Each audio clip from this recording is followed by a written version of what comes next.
If you are the commander of the surge in Iraq or coalition forces in Afghanistan, you have got to get the big ideas right. This is it. Like, I know this is the answer. This is what I think I need to be focused in on to then create the outputs necessary. This idea of big ideas is the big idea. It is all about big ideas. It's true in all aspects of life, by the way. There was a full colonel intelligence officer who had been thrown out of Iraq, literally sent back home in the first year because he said we were facing an insurgency, which is what we were facing. But those in the Pentagon did not want to hear it.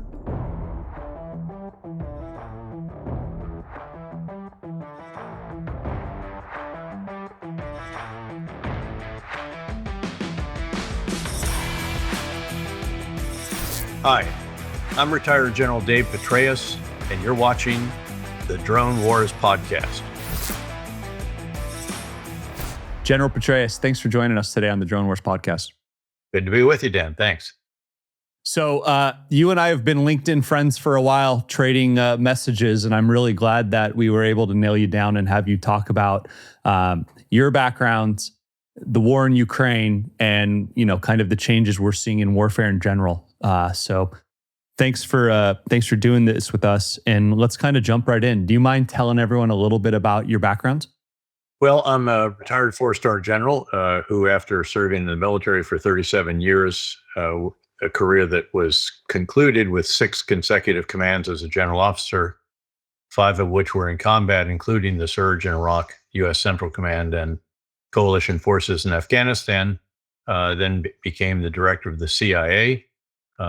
Since leaving government in 2012, I have been a partner at KKR and established and chair of the KKR Global Institute. More recently, I've also been made the chairman of KKR Middle East. I've always had a number of academic positions through the years. Currently, I'm the Kissinger Fellow at Yale, and I guide a graduate seminar every spring on great power competition.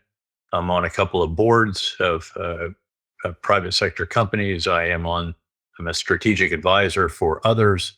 I'm a personal venture capitalist, invested in over 30 startups. I'm on the speaking circuit, and in fact, also had a New York Times bestselling book, Conflict, The Evolution of Warfare from 1945 to Gaza, which is the second edition. We added the chapter on Gaza. And it also includes a chapter on the future of war, which of course will be part of the subject of this conversation. So General, an illustrious career, right? Talk to me a little bit about that transition out of, from military to KKR. Well, it was from military to CIA, a reasonable level entry position as the director. It was wonderful. The truth is I had done so much with the senior operators of the CIA with all the years in the war zones. I was in Iraq, for example, 2-star, 3-star, 4-star. I spent a year in Bosnia prior to that as a 1-star, then U.S. Central Command with the whole greater Middle East, and then, of course, Afghanistan. And the CIA was rotating many of its very finest officers through those war zone countries. And so there was a lot of familiarity there, and a wonderful, wonderful workforce. I think the best, frankly, in all of government. Then went on to KKR, and in many respects continued what I've been doing, which is geopolitical risk, ensuring that you can mitigate it sufficiently that it won't prevent successful outcomes and deals. We've actually prevented a number of deals, over a handful of them. Then we help companies once we own them. KKR owns about 130 companies around the world at any given time. Some of them have another 120 underneath them, and then we have minority interests in another 120, 130. So there's a lot to do there as they run into challenges. And then we do an awful lot with our major investors as well, talking about the world in which we're all trying to invest successfully together. So processing information has been a big part of your life for decades, right? Whether it was in the military intelligence or now, the investment, and I'll have a slash there for geopolitical world, right?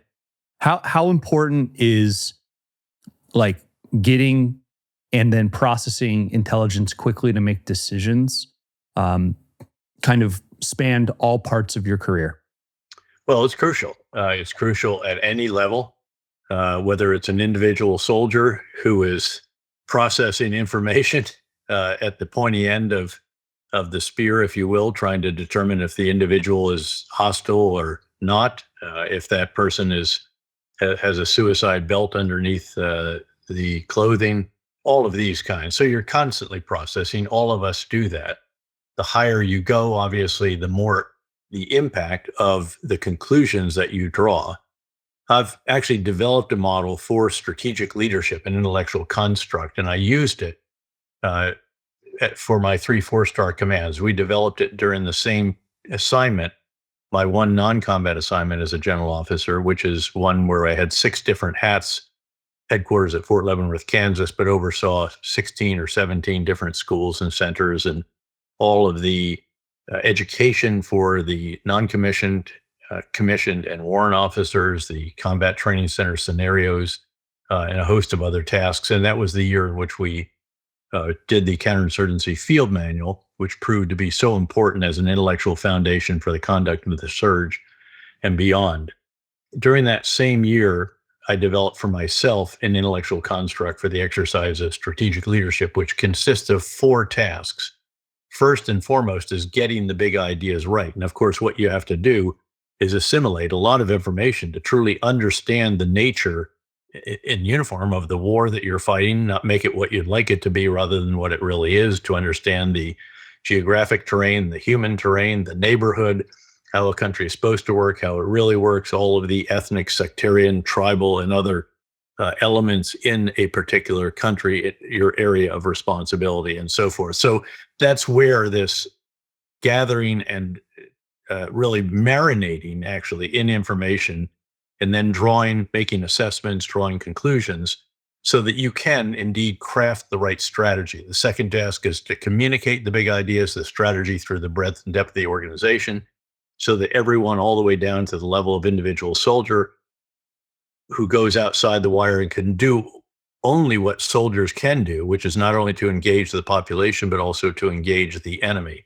So that communication task is crucial. It's also to everyone who has a stake in the outcome of the endeavor and combat. That means America's mothers and fathers, not just the White House, Pentagon, number 10 Downing, all the coalition country leaders, and so forth. The third task is to oversee the implementation of the big ideas. This is what we generally think of as leadership. This is providing energy, example, inspiration. It's hiring the best and brightest. It's allowing those not measuring up to move on to something else. It's the organizational architecture developed for the particular endeavor. It's the metrics that are used to determine whether you're making progress or experiencing setbacks. And it's your battle rhythm. It's how you spend your time. We spent a lot of time actually ensuring that I was spending my time as productively, efficiently, and effectively as absolutely possible. And on your battle rhythm, on your schedule of recurring events, meetings, activities, et cetera, there are some that enable you, sometimes force you, to perform the fourth task of a strategic leader, which is to determine how to refine the big ideas as the context evolves, as you experience progress or can experience setbacks, so that you can keep the strategy right, communicate it, oversee the implementation, refine it again. And it's a process that goes on again and again. And we had this explicitly in mind, starting with the surge in Iraq. And I think this actually stands anyone at any level of leadership in good stead, if you think about it this way. But it's particularly crucial at the very top. If you are the commander of the surge in Iraq or coalition forces in Afghanistan, you have got to get the big ideas right. And the truth is, we didn't have the big ideas right before the surge. They've been right maybe a year or so before that, but then they've been invalidated by a horrific bombing of a Shia shrine in a Sunni community by al-Qaeda, a Sunni element that touched off a cycle of violence between Sunni and Shia that had Iraq in a terrifying level of violence and civil war.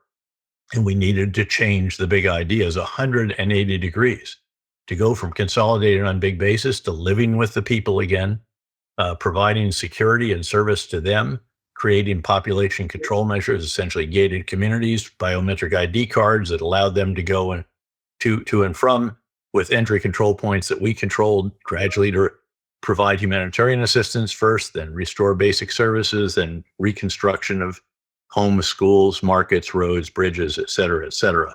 So a huge change in the big ideas. In Afghanistan, it took us 8 years to get the big ideas right. General McChrystal finally did that.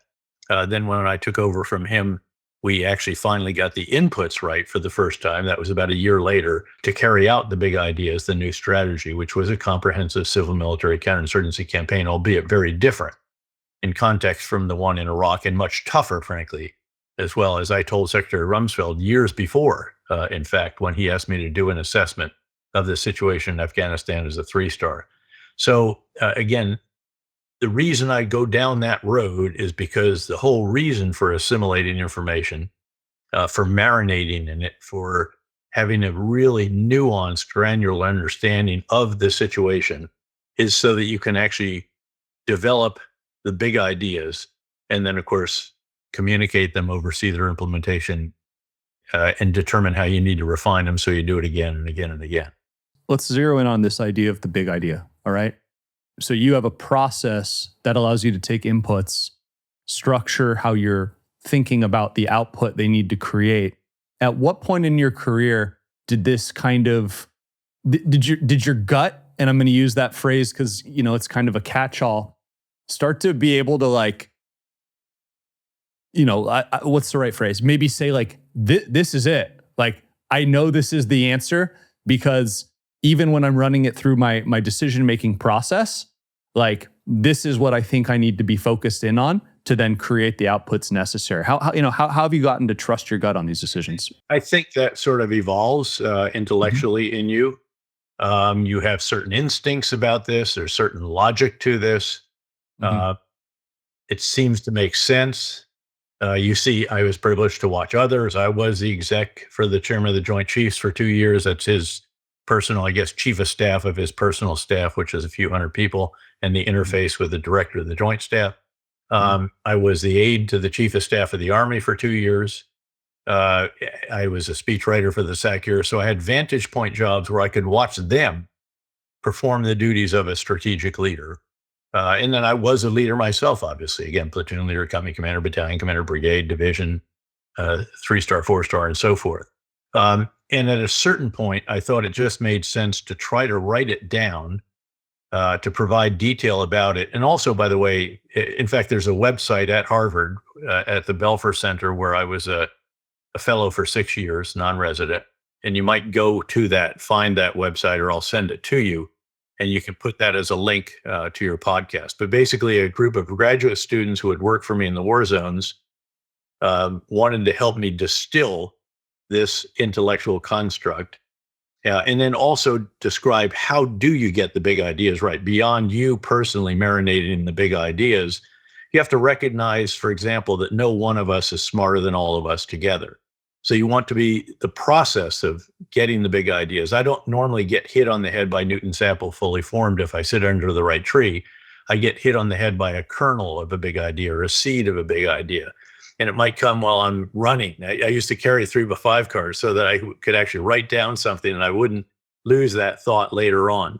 But then when you get back and you look at it, it's not really a big idea yet. It's just sort of an initial concept. And so you want to get everyone engaged in providing input. When I was the CIA director, we undertook a task to identify what are the enduring missions of the agency. In other words, we need to keep on doing these. And what are the emerging missions? We need to do more of this. And then by default, what can we do less of to enable us to do more, to address the emerging missions? And in the first weekend alone, I think the first weekend day, there were over 1,000 inputs. We created a SharePoint website. And then I had folks help me to distill all of this, and then to, again, get it down to seriously big ideas that could actually guide us. This idea of big ideas is the big idea. It is all about big ideas. It's true in all aspects of life, by the way. It's true with your personal relationship, your family interaction, all of this.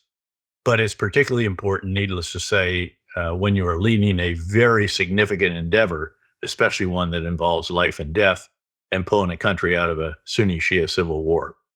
But that idea of inclusiveness, you want everybody inside the tent. You want them all contributing. It's iterative because, again, you don't get the big idea. In fact, it always continues. but at a certain point, you get a sufficiently solid big idea that you can now actually communicate. Now, I should be honest, though, and say that when it came to the surge in Iraq, I had the big ideas, and we also only had 6 months to achieve progress because I had to agree during my confirmation process with the Senate Armed Services Committee that I would come back at the 6-month mark and testify. And that was staring us in the face. And we had to have progress by that time. And thankfully we did. Starting about the 5th month, all of a sudden there was a dramatic downturn in violence. I think it was down by 50 or more percent by the time I went back. And that was incredibly helpful because the policy literally could have failed. There could have been a denial of resources, cut off authorizations or what have you, if we had not achieved progress. And because we were going back into the neighborhoods, we're taking away from the Sunni extremists and insurgents and Shia militia areas that they had taken over. It was very, very tough for the first 3 or 4 months. And then thankfully, again, as I said, there was progress. So when I went back for the surge, we announced the big ideas on day one. I had already actually been talking with the 3-star operational commander who was going to stay on and some of the others and had that stuff. We had it in mind. It was just a matter of beginning the execution. Drone Wars is recorded from Firestorm's global headquarters in San Diego, California. Each week on the podcast, we bring you cutting-edge insights from unmanned industry leaders. Listen as they share the breakthroughs and technologies they're working on, the hard lessons they've learned, and the bold predictions about what the next 5 to 10 years in unmanned systems and advanced manufacturing have in store for us. Enjoying the show so far? Then be sure to like and subscribe so you never miss an episode. Now back to the show. So I want to ask one more question around the big idea, and then we're going to transition this to like the battlefield. Okay. Sure. Or big ideas about what we're going to talk about too. Yeah, exactly. But how much would like the chain of commands, how would you get information that you viewed valuable? You know what I mean? Because sure. You have huge organizations. Yep. Let me explain. So first and foremost, you have a daily battlefield update and analysis. This is 7 days a week, started at 7:30 in the morning, went to 8:30, quite prompt. And then we had a small group, and that small group would include the 3-star operational commander, the major staff officers, and others. So you're now one level down. Then every month at minimum, actually once a week, all the 3 stars and above, and some of the 2-star special, not the division commanders, but they would get together with me. That's once a week. Then once a month, all of the division commanders, all the 2-star commanders and up, got together. And by the way, to ensure that it was a learning organization, which was one of our big ideas, we needed to learn faster than the enemy because that's the one who learns fastest on that kind of battlefield usually prevails. And we would have each division commander had to give 2 either lessons learned or initiatives that they were pursuing that would be of interest to others because we're constantly, once a month, I also sat down with the full colonels who were the heads of the Army Center for Lessons Learned on the ground, Marine Corps lessons learned, Joint Force lessons learned, Special Operations Command lessons learned, Asymmetric Warfare Group, Counterinsurgency Center, et cetera. That was all part of the process of helping me refine the big ideas because they would find lessons that needed to be learned. Even though their title was lessons learned, I used to say, no, your lessons identified. They're learned when they're incorporated in the big ideas, communicated, and actually executed. And I'll oversee that execution. And then there were a number of other events. Twice a week minimum, I would go out to a unit, a small unit. So I'd go either in an armored vehicle throughout Baghdad or a helicopter if it was further, or sometimes even a fixed-wing aircraft if we had to go to the far north or the far south. I would then link up with a battalion commander on the ground, outside the wire. Very quick briefing on a Humvee, just telling us the nature of what was going on. I didn't want to get PowerPointed. And then immediately would go out with a platoon. Usually the company commander was there as well. And we'd go on patrol. And I would have an opportunity to talk to our Iraqi security force counterparts, local government officials, Local businessmen would often go through markets and buy stuff and so forth. And obviously our own units and so on. So, and then I would go back to their command post and sit down and usually have lunch with just the company commanders, the captains, who were mature enough. Almost all of them had had a previous combat tour, and they're not wet behind the ears second lieutenants. They have experience and expertise, and they have considered opinions and thoughts and analysis. And each of them had to give me, and you'd go around the room and you couldn't do me too. They had to give me one improve. In other words, we must improve in this area. This is something that's eating at me, and the chain of command isn't addressing it the way I think it needs to be. And then you go back around the room, but it would usually be only anywhere from 4 to 6 in that room, battalion's company commanders. And then they had to say one sustain. In other words, if we lost all of our money and everything else, this is the one initiative, program, activity we have to keep. And these were very, very full of insight for me. No one else, the battalion commander was not in the room. I usually just had my aide who took notes for me and handed them off. And that was very important. And I then gave them all my secure internet address and said, you guys are at the front lines, the last level of command that knows every casualty by face, not by name or number. And you owe it to them to let me know if there is ever an issue with which you're very, very frustrated because those above you aren't addressing something that's important to you. If it's important to you, it's important to me. Obviously, the division commanders and up, they had my email. They could email whenever. But this was getting at the level of the so-called strategic captain. They're conducting tactical operations, but they can have strategic effects, sometimes very negative, occasionally very positive, by what it is they do. And they need to understand what I'm trying to do. So they all have my counterinsurgency guidance, which has a series of admonitions: secure and serve the people, promote reconciliation, pursue the irreconcilables even more relentlessly, integrate even greater the civil and with military aspects of this, walk, get out of your vehicle, take off your sunglasses, engage the people, promote initiative.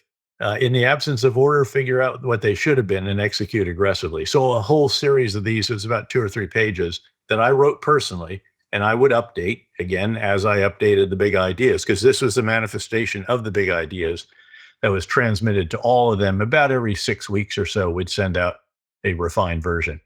And how often, or do you have maybe a memorable email you got from that tactical level that maybe made a difference in how you were thinking about solving problems? Sure. There were, and by the way, I sought in a number of different ways to get input feedback from those many levels down. The most memorable was, we used to bring in majors. We were on a huge base, and my aide was a major. He knew a bunch of majors that could run, and we ran even in the heat of the desert. I worked out every single morning right away from 6 to 7. And then on 3 days a week would run, in addition to what I did in our little own makeshift gym. And we had a life cycle on which I would also review the overnight intel book. But we wanted to bring in people. We wanted to multitask. Occasionally we took journalists with them. Not all that many of them survived all 6.2 miles in the heat and humidity, but they all started. And we would keep it what we called talking pace for the first 3 or 4 miles, and then would turn it loose. Anybody, and now it was going to see. And I had a spectacular security non-commissioned officer and my aide who could actually outrun me, which was fairly rare at that point. So there were no generals, frankly, with one exception, who could run with me. He did occasionally, but the others, I'm not going to bring them in. And it's just not a happy experience if the boss leaves you in the dust. And I had enough interface with them, but the majors were good and they were young enough. So one of them were running, and I said, well, what's new in the Black Knights battalion, squadron, actually, battalion 1-5, I think it was, Cav. And he said, well, that former Saddam Special Forces officer who has been part of the insurgency, he wants to flip. He wants to reconcile. And I stopped the run. It was Chip Daniels, Major Chip Daniels. I said, Chip, run back to your headquarters as fast as you can, get hold of your battalion commander, tell him reconcile immediately with this guy. We need to bring him in. This would be fantastic. This could be a catalyst for much more. I'll deal with the prime minister because he was pretty wary about reconciling with Sunni former insurgents in Baghdad in particular and around the ethnic sectarian fault lines. And I said, I'll tell the 3-star to tell the 2-star and the colonel, all those that are above you in the chain of command. And we did. And that proved to be a real turning point for security in that particular area. They came on board. We integrated them into our operations. We reconciled with them and so forth. And they played a huge role in what it was that we did going forward. So yeah, this is, and you never know which one is going to be like that. There were lots of emails. Also, we just sort of, hey, sir, have you ever just wondered if you'd thought about this at your level? And occasionally, you smack your forehead and say, why didn't I think of that? And sometimes about, for example, the tactics techniques of a traffic control point.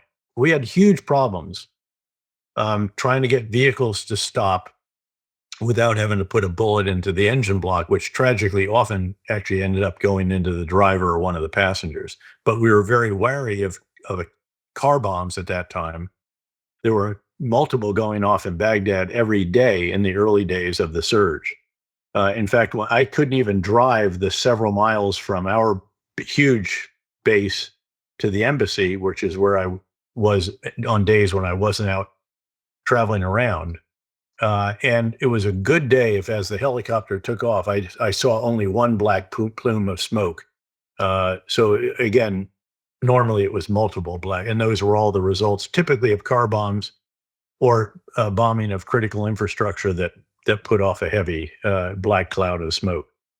Man, that's a really, really interesting story. I mean, I think that it's also like, it's very good that you are willing to solicit that type of feedback, because I think you have to. Yeah. But you get some too sometimes that you don't welcome as much, and okay, fine. You got to deal with that. I actually brought people back to Iraq with me. Again, this is my third tour. I'd already been on the ground for about 2.5 years, and that was after a year in Bosnia, doing somewhat similar stuff because we were both doing the war criminal hunt, then counter-terrorism operations as well. I had a U.S. hat as well as a NATO hat. And in fact, I worked closely with the agency there and our most special mission units. You had to get this kind of input. You wanted it from everyone. And that's why I took back with me, there was a full colonel intelligence officer who had been thrown out of Iraq, literally sent back home in the first year because he said we were facing an insurgency, which is what we were facing. But those in the Pentagon did not want to hear it. I made him a special assistant to me for intelligence affairs, and he was very, very helpful. In particular, even before I went back to Iraq, I signed a memo asking for 1,000 additional intelligence professionals, civilian, non-commissioned, and commissioned officers and warrant officers, because that was the component we really needed to beef up to really understand, particularly who are the reconcilables, who are the irreconcilables, who are the terrorists, who are all the rest of this kind of very granular information, because we started conducting 12 to 15 targeted operations. And then I had H.R. McMaster. H.R. was known for being a bit outspoken. He had had a fantastic full colonel tour in combat in Iraq when I was a 3-star. And instead of making him the executive, the chairman of the Joint Chiefs, or to the chief of staff of the Army, they sent him to a think tank in London, wearing civilian clothes. And I brought him to Iraq and had him do assessment after assessment. He had his own people with him as well. And again, he spoke truth to power, and that's what we needed. I thought I knew everything about Iraq at that point, and he came in with the first assessment, and the ambassador, who also had served in Iraq actually previously, was, I think, the greatest diplomat of his generation, Ambassador Ryan Crocker. We both hit our forehead as he laid out something that we had just missed in terms of its significance. We knew about it, but it was much more problematic than we realized. So you need to have people around you. There's one last one that I'll highlight, and this was an individual who was a battalion commander of a field artillery unit, had a PhD. I knew him. I knew all the PhDs out there in combat arms, all the Rhodes Scholars. I wanted them all working for me at some point. We were tracking them. I always had Rhodes Scholars as speechwriters, et cetera. And in this case, the Army was mad at him for writing an article that was critical of the senior leaders, and they figured out how to deploy his entire battalion without him. So they sent, part of it to do detainee operations. We didn't have enough military police. Part was route security and so forth. So I did a request for forces that could only be answered by him, made sure it was answered by him, brought him over, and put him in the unit that was overseeing the bulk of his former unit that was now broken down, performing different tasks. So you need to ensure that you have people around you who will say, Emperor, you're not wearing any clothes today. You are intellectually naked, and let me tell you why it is. Next on the Drone Wars podcast. This is the future of war right there, and we need to adapt and innovate much more rapidly than we are. So you don't want to provoke a war, you want to prevent it. And the way to do that is with the elements of deterrence being rock solid. Our system is producing yesterday's technology for tomorrow's wars. The Ukrainian system is producing tomorrow's technology for today's wars. Thanks for listening to the Drone Wars podcast. Each week, we bring you fascinating conversations with leaders shaping the future of air, sea, land, and space technologies. Catch new episodes wherever podcasts can be found. Until then, we'll see you next time.